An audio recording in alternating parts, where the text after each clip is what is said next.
Good morning. So it was a joy to be back here and see so many old friends again, and I trust a few new friends as well. And I'm going to begin with simply one introductory text there from Proverbs. The heart of the king is in the hand of the Lord, like the rivers of water. He turneth it whithersoever he will.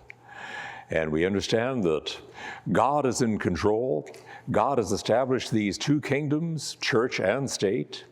He has given responsibilities to each, and we should not confuse the responsibilities of one for the other. That the church has the responsibility of preaching the gospel of Jesus Christ, who is crucified for our sins, for the sins of the world, and to preach that salvation is by grace through faith in Him and Him alone.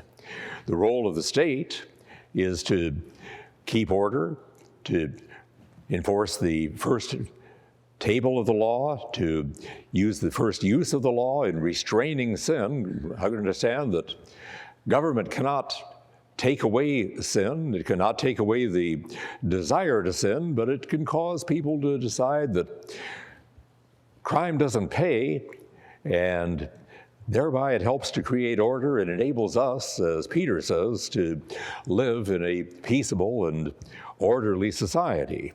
So this morning, what we're going to focus on in the first hour is an overview of what the Supreme Court has done in this past term. Many of the things that it's done that have a strong effect upon believers. I'm going to say to begin with that the court receives cases that are appealed to it from either state Supreme Courts or from federal circuit courts. It receives about 10,000 petitions each year. And the court decides that it can only hear about 100 or less each year, this year about 70, meaning that if you're appealing to the Supreme Court, there's a 99% chance that your case will not be heard. And there are ways that you can help to make sure that your case is one of that 1% that get heard. For example, demonstrating that it affects many others besides just the parties involved. It involves landmark issues. Demonstrating that the lower courts are divided on an issue. But all of that is technical matters about how you can get a case heard. Understanding, though, that if the court refuses to hear your case, that doesn't mean they agree with the way the lower court decided it. It just means that that's not one of the 100 that they're going to hear this year. And it may be the proper record wasn't laid at the lower level. It may be that maybe the facts weren't quite right. The court might even be saying that actually, by refusing to hear your case, we're doing you a favor, because if we did hear it, we'd have to decide it in a way that you wouldn't like. But this has been a very precedential term, this last year of the court, and primary reason for this is that there have been 3 new justices on the court appointed by President Trump, nominated by President Trump, confirmed by the Senate. Justice Gorsuch. Justice Gorsuch, it appears to me, is following much in the tradition of former Chief Justice Rehnquist, in that he relies a great deal on natural law and a great deal on history to make his decisions. Then we also have, as a new justice, Justice Kavanaugh, who seems to be a little more in the image of Justice Scalia, just looking at the original text itself, and Justice Barrett, and it may be a little too soon to characterize Justice Barrett, but these are 3 justices that are pretty firmly aligned with the conservative wing of the court. And of course, we have the newest justice of all, and Justice Brown, who replaces Justice Breyer. That's a liberal justice retiring from the court and being replaced by one who is probably even more liberal, more in the mold of Justice Sotomayor, but probably won't affect the basic voting pattern of the court. Now, the way a case takes place, first of all, the court will receive briefs petitions, and make a decision then as to whether to hear this case. It takes a vote of 4 justices to decide to hear the case, 4 out of 9. And usually they don't give reasons why they hear the case, or they don't give reasons why they don't. But recently, sometimes justices, especially Justice Thomas, if the Supreme Court decides not to hear a case, he may be one of those who voted that we should hear it, and he'll write a dissent saying, we should have heard this case, and here's why. And so that's going on more recently. Then we have the briefing stage where the briefs are written, including amicus briefs, and in the Foundation for Moral Law, where I serve as senior counsel, that we often file amicus briefs. We filed 4 amicus briefs with the court this year, and I might add that this doesn't commonly happen, but we were on the prevailing side in all 4 of them this time. We're very pleased about that. And if the case will then be presented for oral argument, and sometimes you can watch these oral arguments or listen to them, and it seems like there's a lot of arguing, a lot of interruption going on during these arguments, and sometimes those justices may seem a little bit rude as they're interrupting you with questions and so on. Understand that if you are arguing a case before an appellate court, you prepare your remarks in advance, but you understand these remarks are filler material. That is, you're using these remarks to cover time only in case the justices are not asking you questions. The main reason you are there to argue is to answer the justices' questions and clear up any reservations that they might have about ruling in your favor. Once the argument is complete, usually the following day, the justices will meet in conference. They will discuss the case, and they will take a preliminary vote on how the case is to come out. Once the vote has been made, then the Chief Justice will assign who is going to write the majority opinion.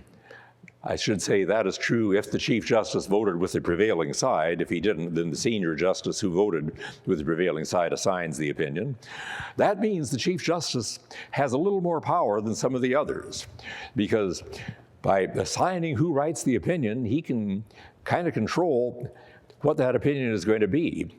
If Chief Justice Roberts wants a really strong opinion written, he might assign it to somebody like Justice Thomas. If he wants a more moderate opinion, he might assign it to Justice Kavanaugh or possibly write it himself. And then an opinion will be written, will be circulated, and nobody will know anything about what that opinion is, with the exception of the Dobbs case, that we know what happened there. We don't know exactly how it happened, but we know that it was leaked there. But as it is circulated, then justices will decide whether they can support that opinion. They've already voted, although they can change their vote any time before the opinion is released. But, for example, once Justice Alito has written the Dobbs opinion, then that is circulated, and Justice Kavanaugh might say, I can agree with everything there except what you wrote in the 3rd paragraph of Section 4 of your opinion. There, if you will change that to say this, I can concur with your opinion, otherwise I'm going to have to concur separately. And they negotiate back and forth a great deal like this. When I was senior staff attorney with the Alabama Supreme Court, I saw a great deal of that going on, which, not that that's anything necessarily wrong. And then, once the opinion has received the concurrence of those who are going to concur with it, then the opinion will be released. And we may see that some of the justices will concur entirely with the majority opinion. Others might concur with the majority opinion, but decide they want to write separately. They might say, I agree entirely with what Justice Alito has written, but I'd like to say this in addition. Or they might say, I agree with the result that Justice Alito has written, but I don't agree with his reasoning, and so I'm going to concur separately. Or they may dissent. And as I say, they can change their minds on this any time before the decision is actually released. Well, this year we've seen some very remarkable cases that affect religious liberty. I know you're all interested in the Dobbs abortion decision, so I'm going to save that for the last. But 3 very important religion cases, actually 4. One of them we didn't get involved in. I wanted to, but Judge Moore there and the foundation didn't really want to write on this case. But one of these was Shurtleff versus the city of Boston. Shurtleff is a pastor, and anyway, his church was holding an event in the city park, and he wanted to fly the church flag from the flagpole in the city park. Now, at first, that might seem like an establishment of religion, flying a church flag on the city flagpole. But when you look at it a little more, you see that there's more to it than that, and that's that the city had a regular practice that anytime an organization was holding an event in the city park, they could fly their flag from the flagpole during the event. Over 300 permits in the last several years have been granted for organizations to fly their flag, including gay pride organizations and things like that. And this is the first and only time on record that the city officials in Boston had ever said, no, you can't fly your flag. That being the case, it comes off as discrimination against religion. And interestingly enough, this case was resolved. The Supreme Court, about 40% of the time when they decide a case, they'll decide it unanimously. But this time, it was a unanimous decision. In fact, the retiring liberal Justice Breyer wrote the opinion and said, you don't have to let anybody fly their flags from the city flagpole, but if you're going to have a policy of allowing people to fly their flags, then you can't discriminate against a certain group just because it is religious or its message is religious. And the city had tried to argue, no, that's government speech. But government speech is really more permanent things like a historical marker or things like that. And since this was temporary, these organizations would fly their flags only for the time the event was taking place, which commonly was a day or less. It couldn't be called government speech. And so this was decided partially on free exercise of religion, but primarily on free speech, saying religious speech deserves protection just like any other kind of speech. Only comment I would make there is I would go a step further and say not only does religion have equal access with other forms of speech, it should have preferred position because we also have a special clause, free exercise of religion. Next case that the Supreme Court looked at was Carson versus Macon. We filed an amicus brief in this case as well. This was up in the state of Maine where, a lot of Maine is remote wilderness country, and so it was not economical to build public schools in those areas. So Maine had a policy where they would provide tuition assistance for parents who wanted to send their children to private schools, provided they were secular. If you want to send your children to a religious school, you got to do that on your own dime. And some parents filed a lawsuit complaining about this, saying this discriminates against us.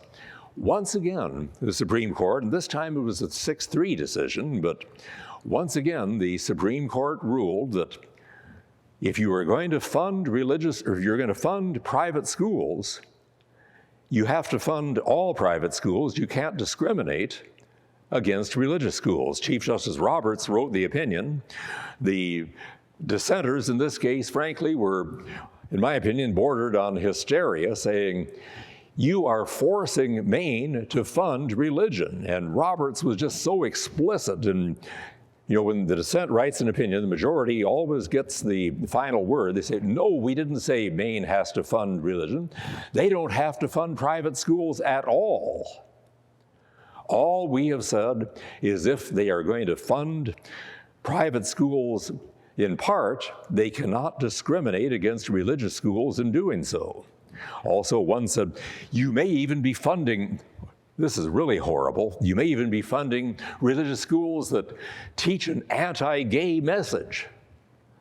Well, we're funding public schools that teach a pro-gay message, and so why should that be such a problem?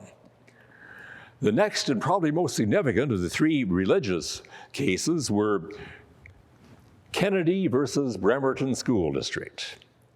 This probably got the most publicity. Another 6-3 decision.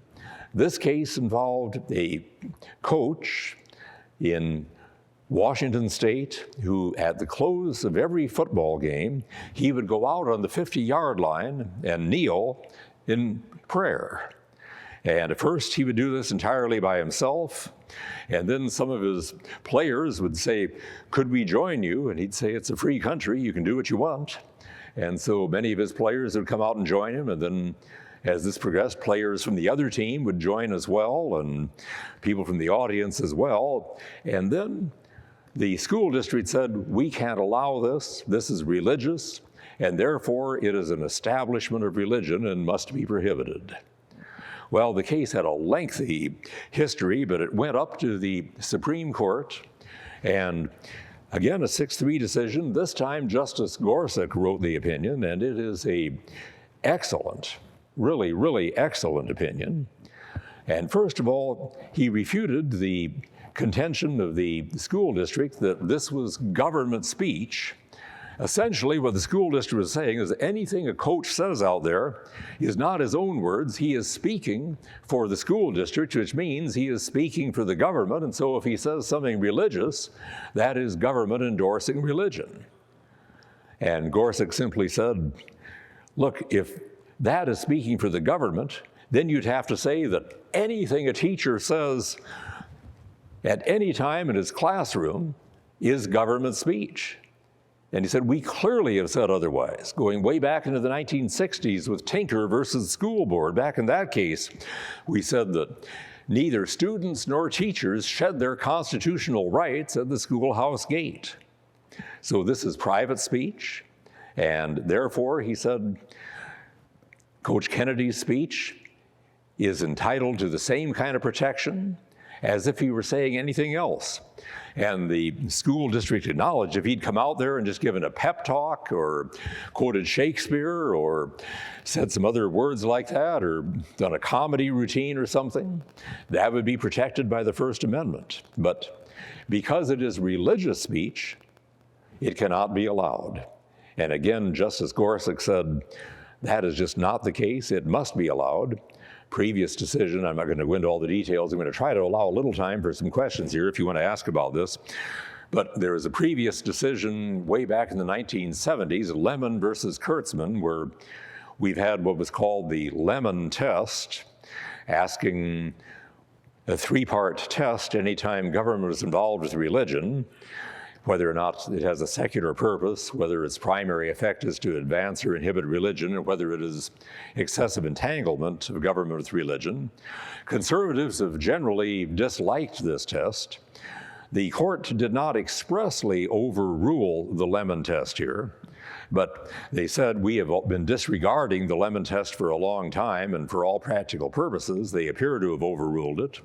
And if I'm ever arguing a case similar to this in the future, as I probably will be, in arguing that Lemon has been overruled, I'll simply quote from the dissenting opinion of Justice Sotomayor, where twice in her dissenting opinion, she accuses the majority of overruling Lemon, so I'll let that speak for itself. Point of the matter is, all three of these cases clearly show that the court is moving away from the radical separationist approach that it had followed from the 1940s, 50s, 60s, and even into the 70s, and is moving more toward what we call an accommodationist approach. By an accommodationist approach, I mean that of Justice Story and others, where they said that government can give benevolent aid to religion in general, so long as it is not singling out one particular denomination for special treatment. And noting that the type of establishment of religion that our founding fathers came here to get away from was not prayer at football games. It was rather what they saw in England at the time, where the King of England was the head of the church. That was what they came to get away from. And when they spoke about no establishment of religion, that's the kind of establishment that they intended to prohibit. Well, there are a couple of other cases that I'm going to mention, then I'm going to get to Dobbs, but one is West Virginia versus Environmental Protection Commission, and this involved EPC, Environmental Protection Commission regulations to require electricity grids and so on. The Supreme Court simply held that Congress had not given the EPC any authority to impose those kinds of regulations, and so it struck them down. I mentioned this just very briefly because of an article in the New York Times, and usually if you want to find out what not to believe, you look to the New York Times, but anyway, the New York Times had an article about this case where they simply said, the court doesn't care much about climate change. That is sheer ignorance. The court doesn't, or at least it shouldn't, impose its own opinions about climate change. Their job is not to pass judgment on climate change or prayer at football games or anything else like that. Their job is to interpret the law and the Constitution, and they base their ruling on the fact that Congress had not given the EPA this authority, and therefore the EPA could not do it on its own. But let's move on now. I can talk about the Second Amendment case where the court continues its tradition with the Bruin case now of recognizing an individual right to keep and bear arms. But let's go on to Dobbs versus Jackson, the decision on abortion. We filed an amicus brief in this case as well, and I can't say that our brief was the one that persuaded the court to rule as it did. I wish I could say that. What am I saying? Of course it was our brief that did it. But I did notice that quite a few things in Justice Alito's majority opinion and in Justice Kavanaugh's concurring opinion were very close to things we had said in our brief, but others may have said the same things as well. But I'm going to say that I see the court's decision in this abortion case as a middle ground position. The court could have gone to one extreme and said that the 14th Amendment guarantee of life, liberty, or property guarantees an unborn child the right to life, and therefore abortion must be illegal in all states. They could have gone to that extreme. Or they could have gone to the other extreme and said that the Constitution, when it speaks of liberty, guarantees a right to abortion, and therefore abortion must be legal in all states.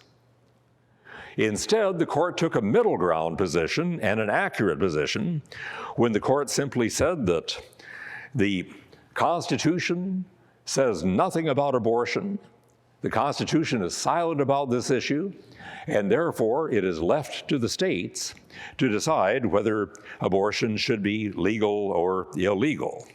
I have the opinion here before me, and I'm just going to quote a couple of brief portions of it.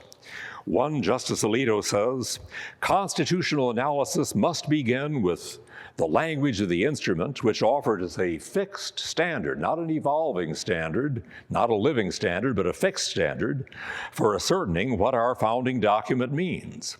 The Constitution makes no express reference to a right to obtain an abortion, and therefore those who claim that it protects such a right must show that the right is somehow implicit in the constitutional text.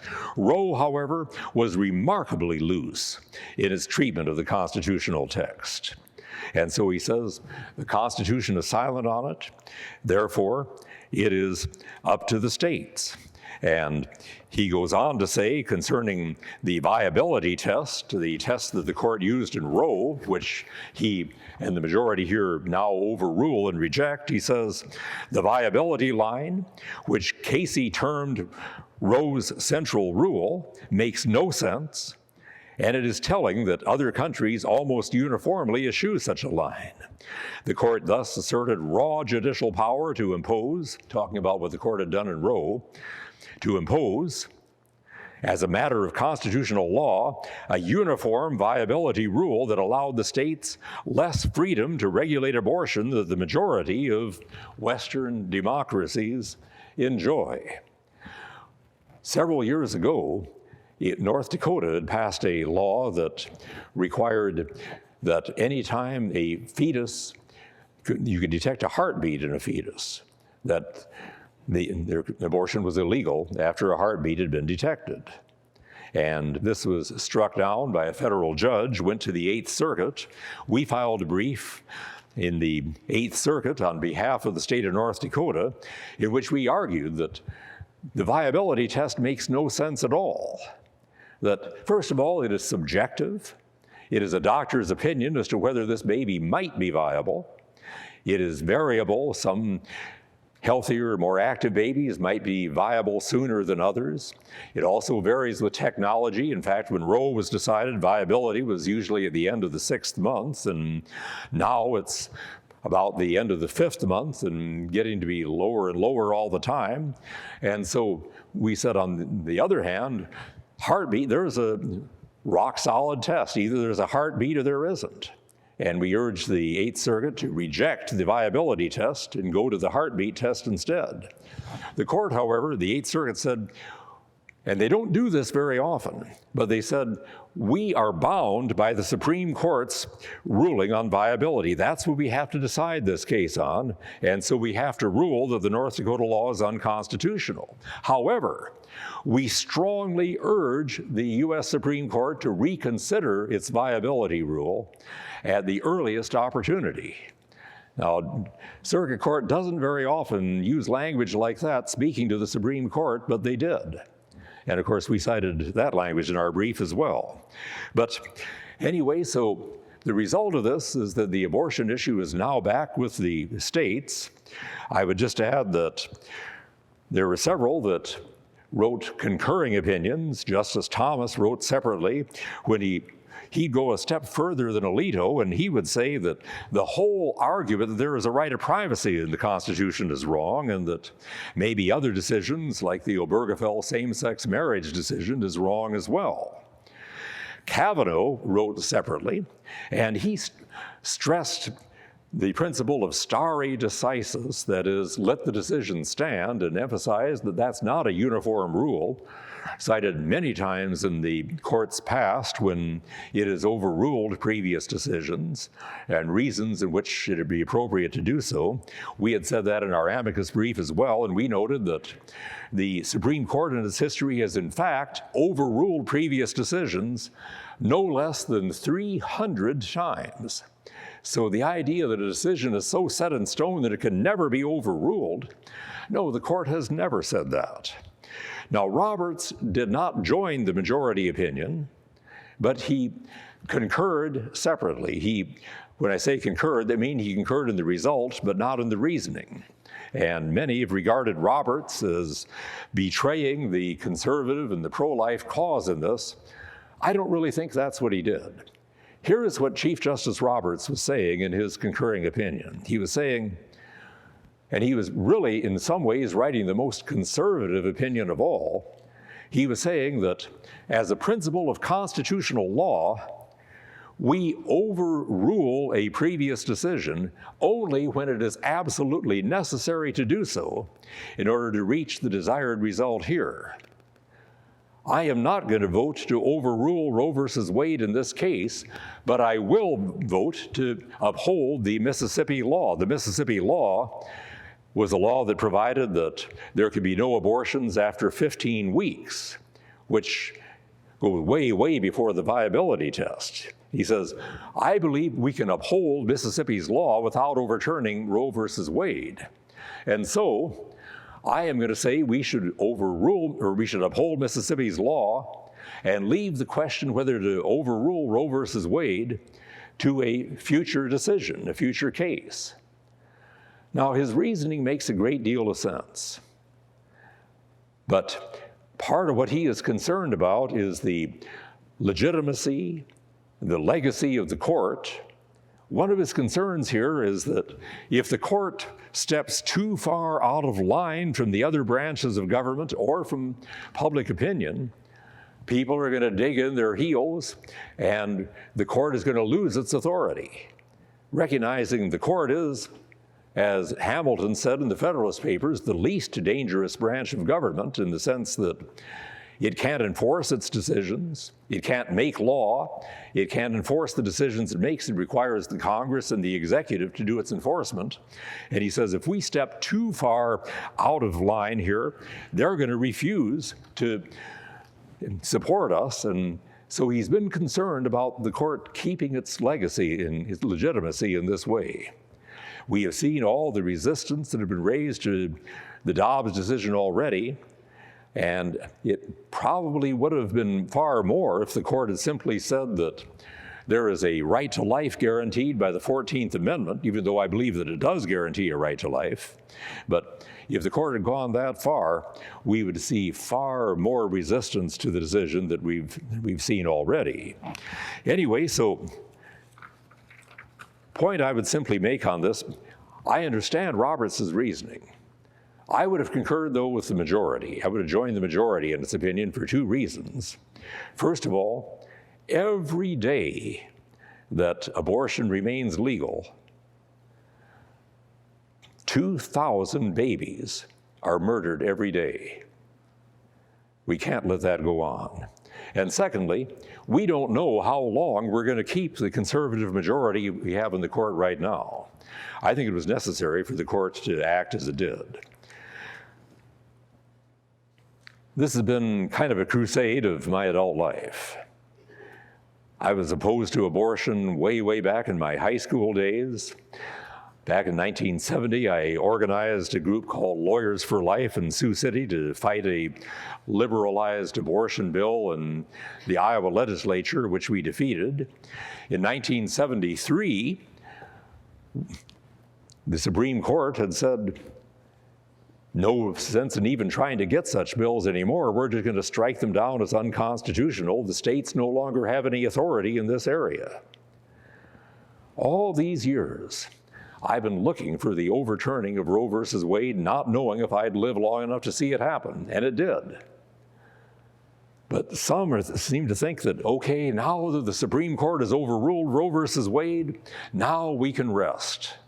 Not at all. What it means is now the battle is in earnest. There will be battles in every state over whether abortion should be legal or illegal. The only thing is, for 49 years, the Supreme Court has put handcuffs on the pro-life people, saying, you got to fight with your hands cuffed behind your back, because any meaningful law that you get passed, we're going to strike down. Now they have taken off the handcuffs, and so now it's a level playing field and a fair fight. I may have had a couple mixed metaphors in there, but at any rate, now is the time to continue the fight as never before. Well, that gives you a little purview of what the court has been doing. And one thing I'm going to note is that one thing we're seeing not only in what the court is doing here, but in society as a whole, is that it used to be that the defense of civil liberties like free speech was in the hands of liberals. Liberals would defend free speech. That seems to be changing. They're pulling away from this. A couple of years ago, I was testifying in the Alabama legislature in favor of House Bill 148, a bill that would protect the right of free speech of conservative speakers on university campuses in Alabama.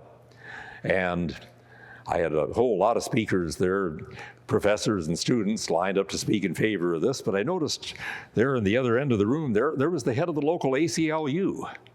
And thought, well, you know, they're free speech advocates. We disagree on a lot of things. This time we'll be on the same side. But anyway, he got up to speak and said, you know, we in the ACLU, we love free speech, but we think there are more important things than speech, like not offending people and prohibiting hate speech. And so we have to oppose this bill. Point is, the left is no longer the defender of civil liberties as they used to be, and part of the reason for this is they have no firm basis for doing so. we have a firm basis for believing in human rights, that those rights are the gift of God, and therefore they are unalienable.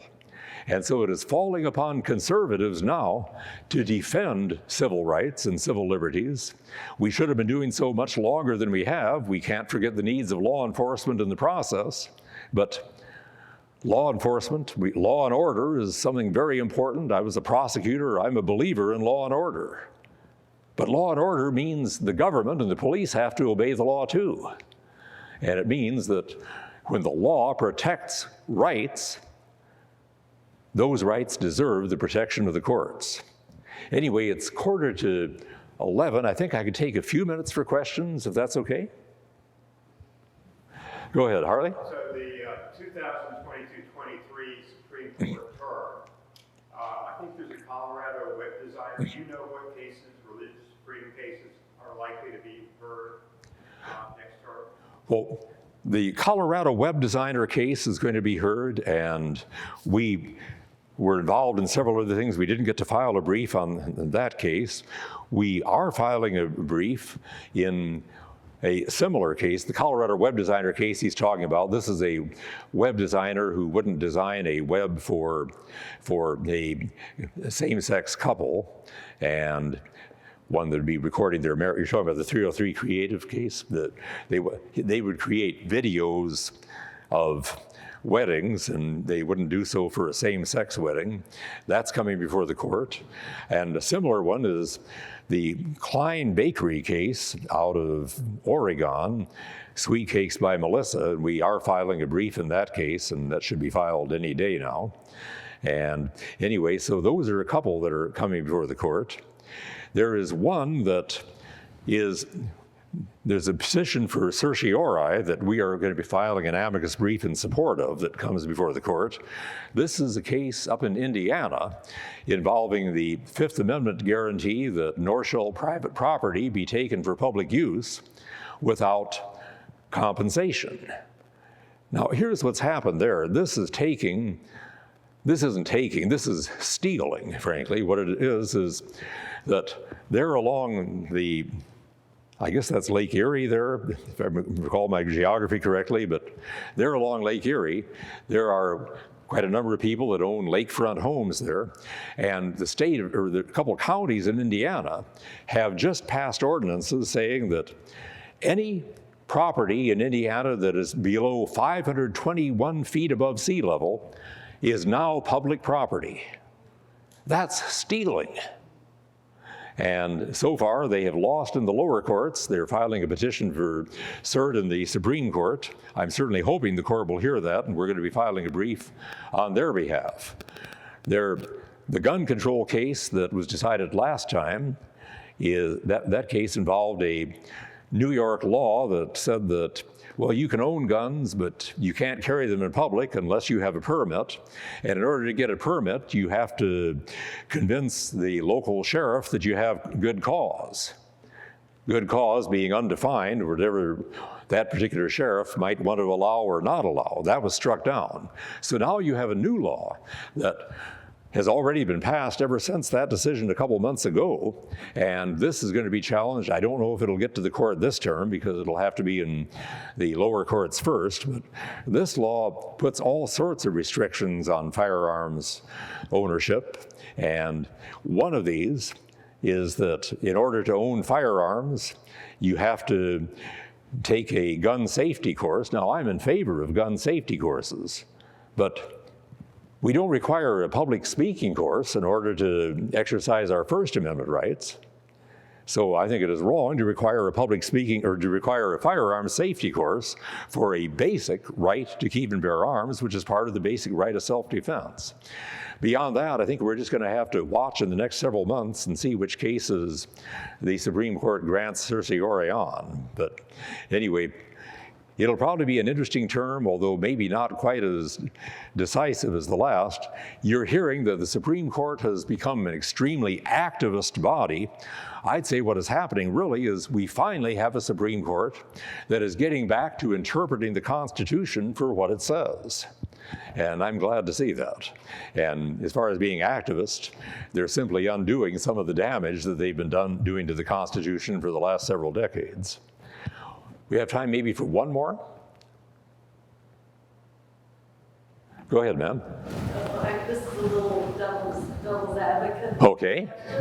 So what if a Chinese group had a convention in Boston and they wanted to fly their communist flag for the day? I'm assuming that's okay, right? As a matter of fact, not necessarily the communist flag, but Chinese flags have been flown in the city park there before. And yes, one thing about you have to remember is every Supreme Court decision is in a sense a two-edged sword. The principles that you are fighting for there can be used against what you believe. And yes, if we're going to claim a strong right of free speech, we're going to have to recognize that that's going to apply to people whose speech we don't like. But yes, it would include that. If there are no others, let's close with a word of prayer, and we'll be talking about Esther in our message at 11. Dear Father, we thank you that you have given us a free nation, constitution that is based upon, as the Declaration says, the laws of nature and of nature's God, and it is there to protect and secure the rights that you have granted us. Lord, help us to understand that this Constitution can work only for a moral and religious people, and that it is inadequate for the protection of any other. Help us to preserve the faith of our founding fathers, that there may be in our land not only the proclamation of the gospel of salvation, but also the principles of sound character that make responsible government possible. Thank you, Lord, that you have given us these two kingdoms, church and state. Help us to know the difference and help us to be good citizens of both. In Jesus' name we pray. Amen.